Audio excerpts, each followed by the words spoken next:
Hello Jai Hind students, welcome back to KRK academy. So this is module 5 current affairs की series हम कर रहे हैं। लाइक जनवरी का मॉड्यूल 5 है। तो इस मॉड्यूल 5 में क्या क्या चीजें हम कवर करने वाले हैं एक बार देखते हैं।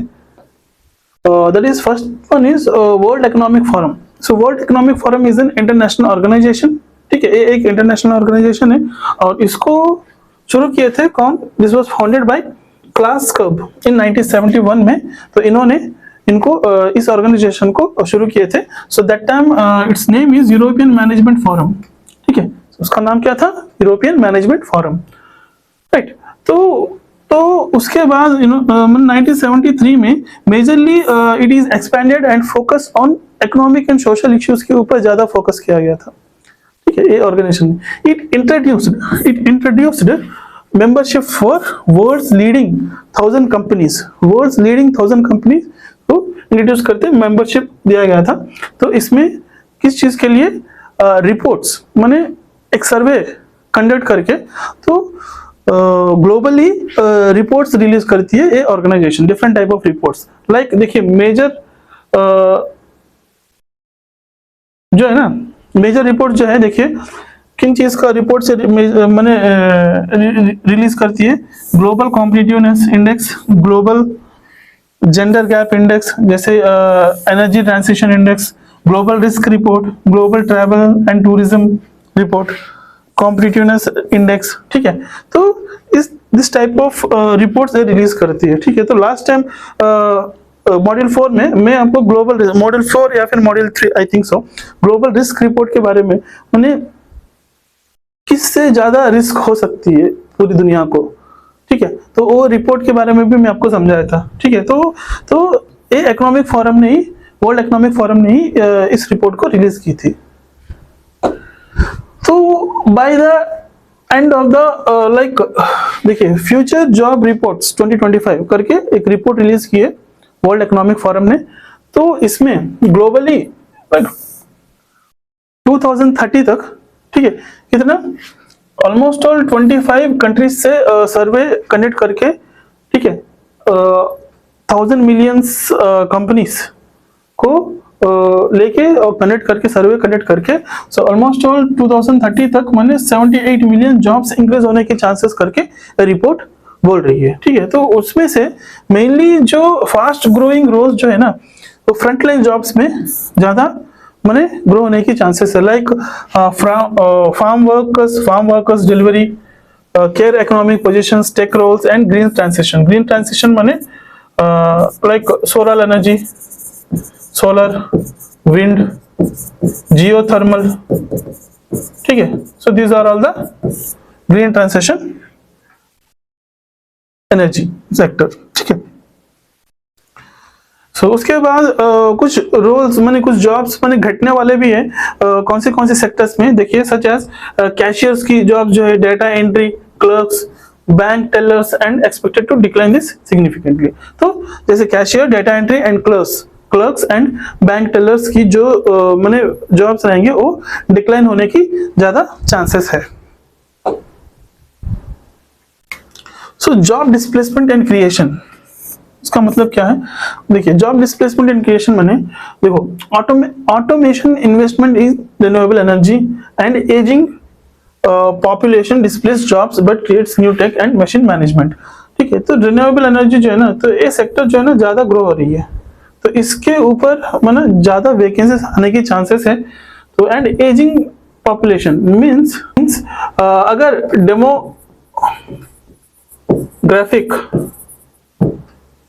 डिविडेंड अगर घटती है तो इकोनॉमिक ग्रोथ भी घटेगी।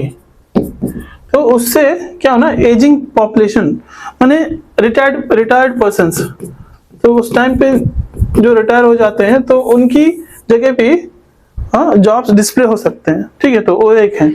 एंड बाय तो ज्यादा जो डिमांड की जॉब जो रहेंगे वो artificial intelligence sector, information processing, robotics and automation and energy technologies sectors में ज्यादा जॉब्स और वैकेंसीज आने की चांसेस है। तो मैंने फ्यूचर में अगर इनके ऊपर जिनकी नॉलेज और स्किल्स ज़्यादा रहेंगे तो उनका डिमांड ज़्यादा रहेगा तो इन सेक्टर्स में। तो सो मैंने क्लियरली इट इंडिकेट्स दैट अगर इस सेक्टर में अगर ज़्यादा इसके ऊपर अगर आप ज़्यादा अच्छा खासा नॉलेज अगर आप गेन कर रहे हैं, ठीक है, अगर आप हाईली स्किल्ड है इन चीज़ों में तो definitely you will be like आपको इसकी डिमांड, तो आपकी डिमांड रहेगी इन सेक्टर्स में, राइट।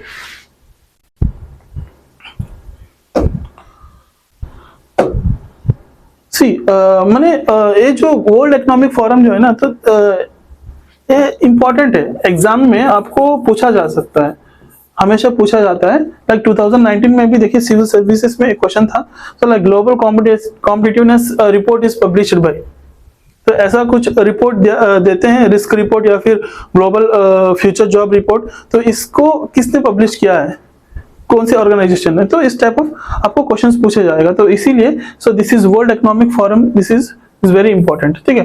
तो इसका भी वर्ल्ड इकोनॉमिक फोरम ने रिलीज किया था, और this is also global gender gap index, already मैं आपको यहाँ पे बताया हूँ, right. So which type of reports it includes, like global competitiveness index, ठीक है, gender gap index, energy transition index, global risk report, ठीक है। तो अभी फ्यूचर जॉब रिपोर्ट भी रिलीज की है इस ऑर्गेनाइजेशन ने, राइट। तो वर्ल्ड इकोनॉमिक फोरम जो है ना, तो रिपोर्ट 2025 रिपोर्ट जो है, मैंने it predicts mainly AI, big data and security management specialist as the fast growing jobs. तो आर्टिफिशियल इंटेलिजेंसी जो है, तो उसमें ज़्यादा मतलब ग्रोथ की चांसेस ज़्यादा रहेंगे, तो दैट 2025 रिपोर्ट जो है इट प्रेडिक्ट्स लाइक दैट, ठीक है। तो the report based on the data from over almost all माने 1000 कंपनीज, ग्लोबल कंपनीज, और 14 million workers in 25 sectors across 55 countries. तो इन सारे 25 कंट्रीज से और 14 मिलियन वर्कर्स से और 1000 ग्लोबल कंपनीज से इस डेटा को कलेक्ट करके ये सर्वे जो है सर्वे करके ये रिपोर्ट रिलीज की है इस ऑर्गेनाइजेशन ने, राइट। तो the future jobs of 2025 report was published by World economic Forum, right. So by 2030 almost all 170 million new jobs will be created, माने 170 मिलियन नया जॉब्स क्रिएट होंगे, और 92 million jobs will be displaced, माने जो retire हो रहे हैं, ठीक है, तो उनके बदले में डिस्प्लेस होंगे 92 मिलियंस, और नेट ग्रोथ जो रहेगा वो 78 मिलियन जॉब्स तक इंक्रीज होने की चांसेस है by 2030। So this is the report says, ठीक है। सो इट्स वेरी इंपॉर्टेंट, ठीक है। तो जो रिपोर्ट्स रिलीज करती है, so which organization, so just remember the name, world economic forum, which type of reports ये रिलीज करती है। तो एक बार आप डेटा ऑलरेडी मैंने दिया हूं, एक बार आप गो थ्रू कीजिए। Yes, next flamingo festival. Flamingo माने एक बर्ड का नाम है, वो flamingo, it is the name of A bird, ठीक है। तो ये फ्लेमिंगो फेस्टिवल जो है ना, तो ये कहाँ पे सेलिब्रेट की जाती है, तो आंध्र प्रदेश। सो flamingo festival in Andhra Pradesh, ठीक है। तो ये after 4 years, after the gap of 4 years, this festival is celebrated. तो ये फेस्टिवल इसीलिए सेलिब्रेट किया जाता है क्योंकि देखिए, तो वहां पे migratory birds, specially flamingos at Pulicat lake and Nelapattu bird sanctuary, वहां पे बर्ड सेंचुरी है नेलपट्टू बर्ड सेंचुरी करके, वहां पे पुलिकेट लेक में आंध्र प्रदेश, ठीक है। तो वहां पे माइग्रेट होके ऑलमोस्ट 200 बर्ड स्पीसीज वहां पे आती है every year, but due to this environmental conditions और इश्यूज, तो लास्ट 4 years से कोई भी माने बर्ड्स माइग्रेट नहीं हुए थे वहां पे।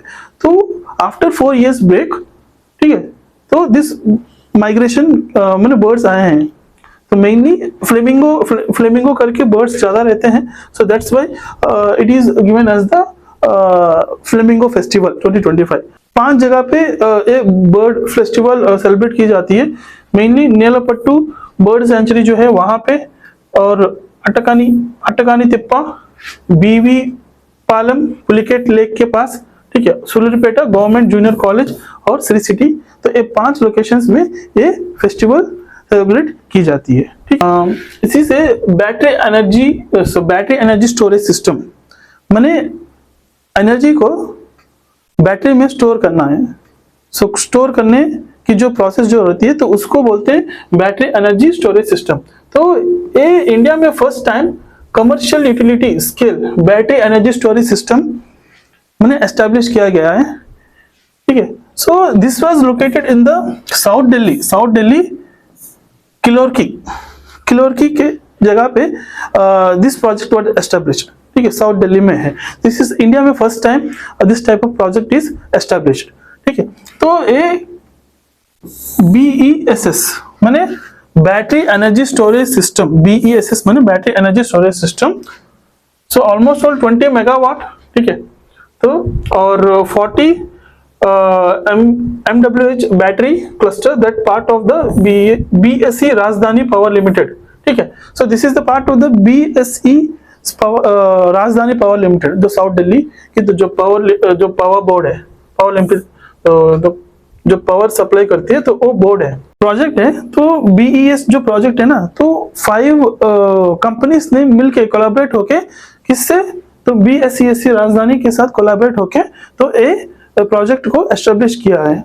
ठीक है, तो ये जो बैटरी जो है ना, माने 4 आवर्स की बैटरी बैकअप देती है, डे में 2 आवर्स और नाइट में 2 आवर्स की बैटरी बैकअप देती है। ठीक है, सो माने देखो लाइक अभी रिन्यूएबल सोर्सेस है, सोलर एनर्जी हो, विंड एनर्जी हो, तो जैसे हम माने इलेक्ट्रिसिटी प्रोड्यूस होती है तो वो कंज्यूम भी होता रहता है, तो वो स्टोर करना बहुत मुश्किल प्रोसेस है, वो जो वेरी कॉम्प्लेक्स प्रोसेस है माने एनर्जी को स्टोर करना। तो first time this was established in India. So energy को स्टोर करके उसको रीयूज कर रहे हैं। ठीक है, तो स्टोर करना जो प्रोसेस जो है ना, so that is very difficult, this is very good initiative. ठीक है, तो ये कंपनीज कोलैबोरेट होके सो इस सिस्टम को एस्टैब्लिश किया गया है। यस, जेनेटिक सीक्वेंस करते हैं ना, जेनेटिक सीक्वेंस करते हैं, तो उसमें माने जीन्स कैसे हैं, वो कैसे डेवलप होते हैं, सारी चीजें उसको बोलते हैं जेनेटिक सीक्वेंस। सो ये जो जेनेटिक सीक्वेंस जो है ना, ये एक प्रोजेक्ट है, द जेनोम इंडिया प्रोजेक्ट जो है ना, ये एक प्रोजेक्ट है। तो इसको लीड करती है department of biotechnology, by using the cutting edge technology use करके डिपार्टमेंट ऑफ बायोटेक्नोलॉजी इस प्रोजेक्ट को लीड कर रही है। ठीक है, तो इस प्रोजेक्ट में क्या है ना, मेनली जो माने जेनेटिक सीक्वेंसेस हैं। ठीक है, तो वो पूरा वर्ल्ड को माने एक ही जगह पे पूरा सीक्वेंस को, माने जेनेटिक सीक्वेंस जो रहता है तो वो सबको अवेलेबिलिटी में रखने के लिए, सबको प्रोवाइड करने के लिए, पूरा वर्ल्ड को प्रोवाइड करने के लिए एक Indian biological data centre IBDC एक पोर्टल है, वो पोर्टल लॉन्च किया है। उस पोर्टल में ये सारे पूरा माने 10,000 होल जेनेमो सैंपल्स को उस डेटाबेस में अपडेट किए हैं, वो ग्लोबली सब लोग के लिए एक्सेस हो सके। ठीक है, तो एक्सेसिबल फॉर द ग्लोबली, तो ग्लोबली सब लोग के लिए एक्सेसिबल है वो ये जो क्या है IBDC जो डेटा पोर्टल है, उसमें ये सारे जेनेटिक्स जो जेनेटिक की जो सीक्वेंस है तो वो अवेलेबल रहेगा। यस, नेक्स्ट इज पार्थ योजना स्कीम। ये पार्थ योजना स्कीम जो है ना, मध्य प्रदेश स्टेट में इस स्कीम को लॉन्च किया गया है और चीफ मिनिस्टर ने इस स्कीम को लॉन्च किए हैं at the time of state level youth festival के टाइम पे स्कीम को लॉन्च किया है उन्हें। ये जो पार्थ योजना जो है ना, this is a police army recruitment training and हुनर। मेनली जो रूरल एरियाज में जो बच्चे रहते हैं, यूथ रहते हैं, तो उनके अंदर पैट्रियोटिज्म जगाना, माने देशभक्ति की भावना जगाने के लिए और स्किल डेवलपमेंट प्रोवाइड करने के लिए ये स्कीम लॉन्च किया गया है। तो इस स्कीम में क्या क्या चीजें प्रोवाइड करेंगे, देखिए, ट्रेनिंग इंक्लूड्स फिजिकल फिटनेस, ठीक है, रिटन एग्जाम के लिए तैयारी कराया जाएगा, जैसे जनरल नॉलेज, जनरल स्टडीज की सब्जेक्ट्स की पूरी तैयारी किया जाएगा, मैथ, मेंटल एबिलिटी और रीजनिंग, इंग्लिश, ठीक है, और पर्सनालिटी डेवलपमेंट। तो इससे क्या होता है ना, माने स्किल डेवलपमेंट एक बढ़ेगी और रूरल एरियाज में एम्प्लॉयमेंट की जो है ना, एम्प्लॉयमेंट भी बढ़ेगी, ठीक है, तो एम्प्लॉयमेंट अपॉर्चुनिटीज बढ़ेगी उससे, और साथ में एक उनका एक प्रोग्रेस भी, अच्छे प्रोग्रेस भी रहेगा। Next is World economic situation and prospects 2025 report. तो ये एक रिपोर्ट है, यूएन यूनाइटेड नेशंस ने इसको रिलीज किया है। इस रिपोर्ट का मेन चीज हाईलाइटेड जो इशू, जो मैंने हाईलाइट करते हुए क्या क्या चीजें मेंशन किया है इस रिपोर्ट में, एक बार देखते हैं हम। तो according to this report, the Indian economy is projected to grow by 6.6% in 2025 and 6.7% by 2026। माने ग्रो होने की चांसेस है करके ये रिपोर्ट में बताया जा रहा है, क्योंकि अभी इंडिया ने जो मैंने mainly funding on infrastructure, digital connectivity and social infrastructure projects के ऊपर ज्यादा मैंने पैसा खर्च कर रही है। तो उससे क्या होगी ना, तो capital expenditure on infrastructure will have the strong multiplier effects on boosting the growth को बूस्ट करने के लिए, ठीक है। तो इन चीजों के ऊपर ज्यादा अभी इंडिया मैंने पैसा खर्च कर रही है, ठीक है। तो मैन्युफैक्चरिंग सर्विसेज, क्योंकि ये जो चीजें है ना ज्यादा एक्सपोर्ट होती है, लाइक देखिए फार्मास्यूटिकल्स, इलेक्ट्रॉनिक्स, ठीक है, एंड इकोनॉमिक एक्टिविटी, ठीक है। तो इसीलिए इससे क्या होती है ना, तो इकोनॉमी ग्रोथ बढ़ेगी। तो उसके साथ साथ रिस्क भी है किन चीजों से, लाइक मैंने जियो पॉलिटिक्स, जो भी मैंने जियो पॉलिटिकली जो मैंने इश्यूज चल रहे हैं, like Ukraine and Russia war के टाइम पे, इजराइल और पैलेस्टाइन, तो उससे क्या होता है ना, तो ये रिस्क भी हो सकते हैं, मैंने ग्रोथ इफेक्ट करने के लिए इफेक्ट हो सकते हैं ग्रोथ में, ये ग्लोबल रिस्क है, चैलेंजेस और रिस्क है, ठीक है।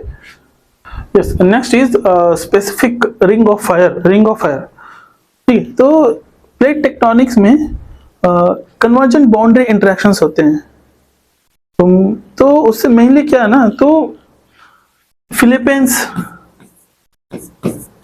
जापान और इंडोनेशिया एरिया जो है, तो मेनली खास करके इंडोनेशिया एरिया में वोल्केनो इरप्शंस होते हैं। सो उससे क्या होता है ना, अर्थक्वेक्स, सुनामीज, ये सारी चीजें उसी से वोल्केनो इरप्शन से भी वजह से ही ये सारी चीजें होते हैं। तो ये जो माउंट इबू है ना, ये इंडोनेशिया, तो मेजर पार्ट मतलब वोल्केनो इरप्शंस ज्यादा आपको इंडोनेशिया में ही होता है। तो इंडोनेशिया जो है ना स्पेसिफिकली रिंग ऑफ फायर में ही आता है इंडोनेशिया। तो वहां पे माउंट इबू करके एक मैंने एक माउंट है, कहाँ पे लोकेटेड है, हलमेहरा करके एक जगह है इंडोनेशिया में, ठीक है। तो उसमें माउंट इबू करके है, तो उसमें से एक वोल्केनो इरप्शन हुआ था रिसेंटली, जो कि कंप्लीटली 3 किलोमीटर हाइट तक जो मैंने उनकी जो क्लाउड्स है पूरा छा गया था। देखिए यहाँ पे आप देख सकते हो आप, ठीक है। तो पूरा 3 किलोमीटर हाइट तक पूरा छा गए थे क्लाउड्स। तो ये एक मैंने स्ट्रैटोवॉल्केनिक और कॉम्पोजिटिव वॉल्केनिक या फिर कोनिक इरप्शन करके बोलते हैं। मैंने ये जो शेप रहेगा ना, ये शेप में आएगा। देखो यहाँ पे आप देख सकते हो, यहाँ पे देखिए ये कोनिक शेप में है। So this is recently happened. So in which country this Mount Ibu is there, Indonesia में, ठीक है। So that's why it is in the news. Yes, आज के लिए इतना ही दोस्तों। फिर से दूसरा मॉड्यूल में मिलेंगे, आपके सामने सारी चीजें, बहुत सारी चीजें लेके आऊंगा मैं, और भी करंट रिलेटेड इश्यूज जो भी है जनवरी से रिलेटेड, आई थिंक सो। और 1-2 मॉड्यूल में पूरा जनवरी का जो करंट रिलेटेड इश्यूज है, इवेंट्स जो है, तो वो सारी चीजें हम कवर कर लेंगे, ठीक है। सो तब तक रहता हूँ दोस्तों, धन्यवाद, जय हिंद।